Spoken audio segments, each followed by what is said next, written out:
जब अब्राहम पर परमेश्वर ने वाचा बांधी थी उस समय वो गिनती में बहुत थोड़े थे, और उसके बाद याकूब के समय में भी बहुत थोड़े थे, लेकिन अब बहुत ज्यादा हो गए हैं, धर्मियों की संख्या बहुत बढ़ गई है।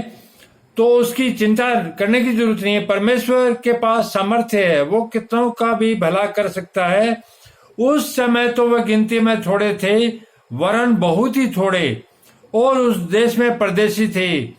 जिस प्रकार यहाँ भी कमाने खाने को इधर उधर चले जाते हैं लोग परदेशी होकर, वे एक जाति से दूसरी जाति में, जिस प्रकार हम एक जाति से दूसरी जाति में जाते हैं और एक राज्य से दूसरे राज्य में फिरते रहे, जिस प्रकार वो एक राज्य से दूसरे राज्य में, एक जाति से दूसरी जाति में फिरते रहे, उसी प्रकार से हम भी फिर रहे हैं। परंतु उसने किसी मनुष्य को उन पर अंधेर करने न दिया। आप देख लो इतिहास, बाइबल के वचनों को देख लो कि परमेश्वर ने अब्राहम और याकूब के साथ किसी को अंधेर नहीं करने दिया।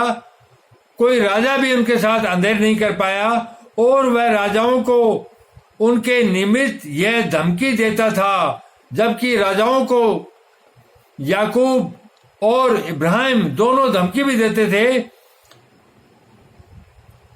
और परमेश्वर उनको सामर्थ्य देता था, मेरे अभिषिक्तों को मत छुओ और न मेरे नबियों को हानि करो।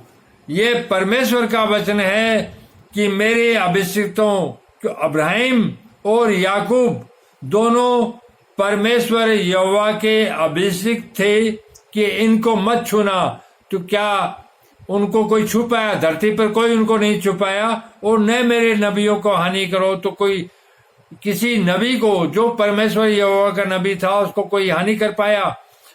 आपको सब पता है कि कोई उनको छू नहीं पाया, कोई अंधेर नहीं कर पाया। उसी प्रकार से परमेश्वर की यह वाचा है कि जो वाचा मैंने अब्राहिम और याकूब के साथ बांधी थी, वो वाचा वहीं तक नहीं थी, वो लगातार जब तक हमारी पीढ़ियां रहेगी, जब तक हमारे वंश रहेंगे, तब तक चलती रहेगी। तो ये परमेश्वर का वादा है।